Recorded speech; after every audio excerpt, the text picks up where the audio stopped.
Hi guys, thank you for joining us today. My name is Kane Spence. I'm Senior Risk Advisor at CERT Wealth Protection. I'm joined here by Cullen Haynes, is the Director of Sales at Legal Home Loans. Cullen, thank you. Thanks for having me, Kane. It's an honour to be here and in this new world we're living in. It's a strange time. I'm going to have a quick update on what's happening with property and credit. So I've reached out to Cullen. Cullen's the expert in the area. And he's going to update us. Yeah, absolutely. So what we're seeing in our line of work as brokers, property market new listings has decreased, obviously, with the current pandemic. Yep. But what is interesting is that even though number of new listings has decreased, the number of people viewing homes online is increased. Right. So the people online has increased, which is very interesting. However, there's an allegory to that. It's like, are they able to act on it? Because most of the inspections now, are by invitation and virtual auctions. Mm-hmm. So whether that classifies as, a good thing, it remains to be seen, because people can't necessarily act on what they're doing if they're in self-isolation at the moment. Right, yeah. So there's two sides of the coin there. In terms of our line of work for legal professionals, they are still actively looking at opportunities in the market to see what they can do, because given the fact that many professions have experienced a bit of a cutback in terms of hours, and like legal professionals in general are still working, so they're still able to access some of the opportunities in the market there. Right. Okay. Has anything changed in the credit space? Are lenders more reluctant to push money out of the market? It's a good question, and there's a couple of changes to it. So lenders are still taking new applications. Let's make that very clear. Yep. The change has happened in the fact that processing times has been extended from, previously it was 3 days to a week. Yep. Now it's 1 week to 2 weeks.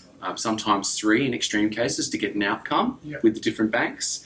The other thing is that the credit criteria has shifted slightly. So whenever we get a client moving to formal approval, enough said, we get the docs printed, like the contract signed. Now all the banks have to adhere to responsible lending and ask 2 questions. And they or offshoots of these 2 questions. Has anything changed in your broader situation? Yeah. And has your employment or your self-employment been affected by COVID? Like, has your hours been reduced, etc.? And that's fine. Most of our clients, that's been fine. We just say, look, yes, hours have reduced 10 to 20%, but we've still got capacity. Where it does get dicey for everyone is highly geared transactions. So if someone's borrowed right up to their borrowing capacity, and then midway through their application, they've experienced a shift in their employment, that is where it's going to be a bit of a pointy end at the end. Not impossible, they just need more cash to cover the transaction if they don't service for the full amount that they were previously approved for. Yeah, okay. So it's quite a significant change. Yeah.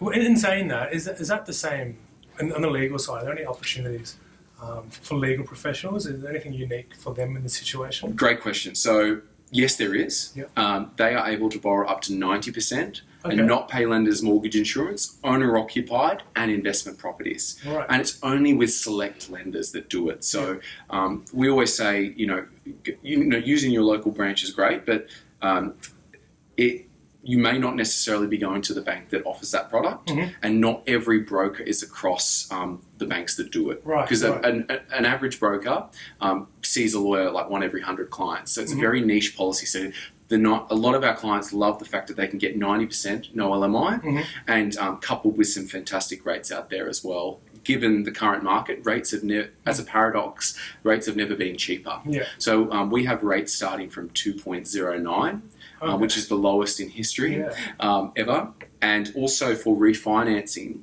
it's quite beneficial for legal professionals as well. There's those costs of refinancing and breaking the fixed costs. There's refinance rebates of up to $4,000 now. Oh, wow. Which helps cover the cost of refinancing.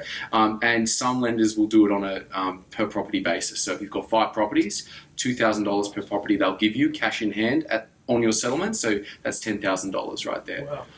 that is contrary to a lot of how people feel about the market at the moment. A lot of people kind of feel it's all on hold and nothing can be done. Yes. But by the sounds of it, there's still opportunities out there. Look, there is still opportunities out there, and but we don't want to be insensitive to say this is the time to buy and everything like that. But we have to be sensible about it. But banks are still open for business. It's just changed the way we deal with them and the questions that we asked for specific policies for lawyers which are beneficial, which are still going through, is obviously the 90% policy. Yep. New partners, usually they need 2 years financials before they can get lending. We've still got the relationships where we can rest on a CFO letter. Okay. So if you're a newly minted partner and you want to get lending, as long as you get a CFO letter from your finance manager, come and see us and we can get approval based on that new structure. And we just got another formal approval today based on that. Right, so there's definitely opportunity still there. Definitely opportunity still there. And one thing I want, just jumping back to the property point, valuations.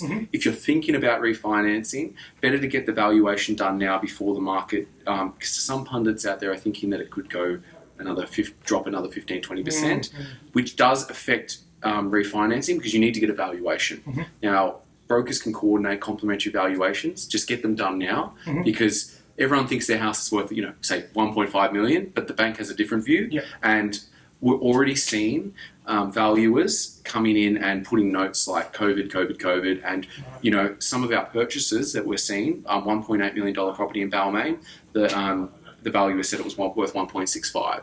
Okay. So something to be wary It's of. already happening.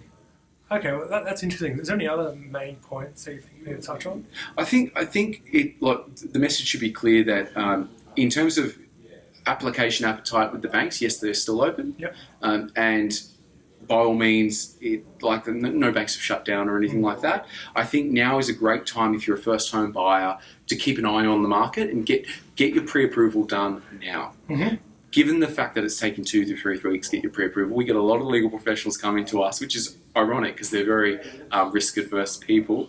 I bought a house, can I get the approval? And it's very dicey doing it that way because you're chomping at the bit, waiting that 2 to 3 weeks. So if there's any advice I can have out there for anyone wanting to purchase, get pre-approval, anything, get it done as soon as possible. Get your finance application done now so you don't have to worry.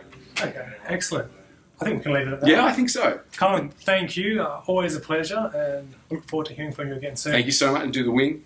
We've done it. Appreciate it. Thanks all. Thank you.